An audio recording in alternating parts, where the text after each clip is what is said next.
अस्सलामु अलैकुम वरहमतुल्लाहि वबरकातुहू नहमदुहु व नुसल्ली व नुसल्लिम अला रसूलिहिल करीम अम्मा बाद फ़अऊज़ु बिल्लाहि अस्समीइल अलीम मिनश शैतानिर रजीम बिस्मिल्लाहिर रहमानिर रहीम क़ाल अल्लाहु तआला फ़िल क़ुरआनिल मजीद वल फ़ुरक़ानिल हमीद युरीदुल्लाहु बिकुमुल युस्रा व ला युरीदु बिकुमुल उस्र वलितुकमिलुल इद्दता वलितुकब्बिरुल्लाहा अला मा हदाकुम व लअल्लकुम तशकुरून।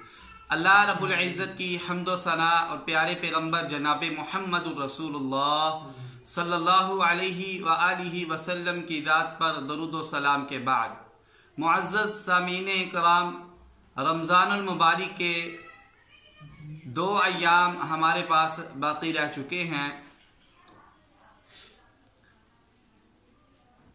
तो इस्लाम ने हमें रमज़ान के अख्ताम पर और शवाल के आगाज़ और नमाज ईद उल फितर के हवाला से चंद तालीमात सिखलाई हैं, जिसमें से सबसे पहली ये है कि हमें अल्लाह रब्बुल इज़्ज़त का शुक्र अदा करना चाहिए।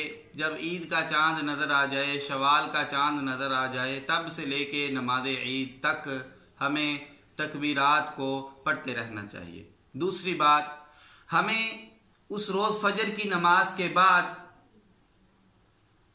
अच्छे अंदाज से गुस्ल करना चाहिए, अपनी ताकत के मुताबिक अच्छा कपड़ा पहनना चाहिए और खुशबू लगा के हमें घर से ही, आप सल्लल्लाहु अलैहि वसल्लम जब घर से निकलते थे तो ताक अदद में खजूरें तनावल फरमा के फिर जाते थे।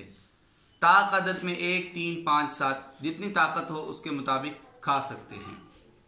फिर उसके बाद आप सल्लल्लाहु अलैहि वसल्लम का ये अमल है कि आप सल्लल्लाहु अलैहि वसल्लम पैदल, घर से पैदल ईदगाह तक जाते और पैदल ही आप सल्लल्लाहु अलैहि वसल्लम वापस आते थे।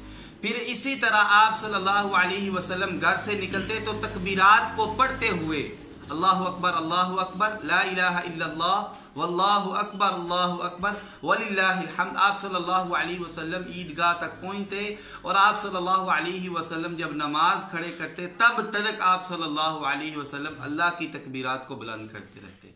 फिर आप सल्लल्लाहु अलैहि वसल्लम ईद जो है खुले मैदान में पढ़ते थे और यही आप सल्लल्लाहु अलैहि वसल्लम की सुन्नत है और यही मसनून अमल है।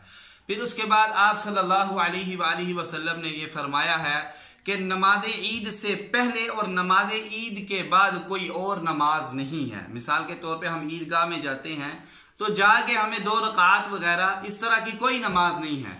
बस आप सल्लल्लाहु अलैहि वसल्लम जब ईदगाह में पहुंचे, आप सल्लल्लाहु अलैहि वसल्लम ना उसके लिए कोई अजान दी जाती है और ना ही तकबीर कही जाएगी। बस आप सल्लल्लाहु अलैहि वसल्लम मुसल्ले में खड़े होते, सफ़ू को सीधा करवाते और आप सल्लल्लाहु अलैहि वसल्लम ईद उल फितर की नमाज शुरू कर देते थे। उसके लिए तकबीर व अकामत भी नहीं कहते थे।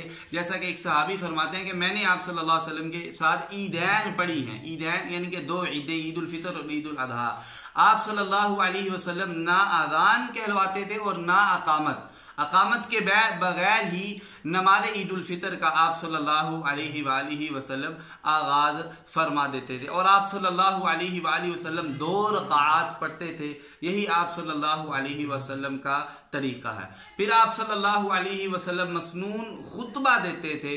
मसनून खुतबा के बाद हमें ये आप सल्लल्लाहु अलैहि वसल्लम के सहाबा इकराम से मिलता है कि ईद के बाद जब भी किसी साथी दोस्त को मिलते तो ये दुआ दिया करते थे, तक़ब्बल अल्लाहु मिन्ना व मिनकुम सालिहुल आमाल, कि अल्लाह रब्बुल इज़्ज़त मेरे और आपके जितने हमने नेक आमाल किए हैं, अल्लाह अज़्ज़ा वजल हमारे नेक आमाल को अपने हजूर कबूल फरमाए।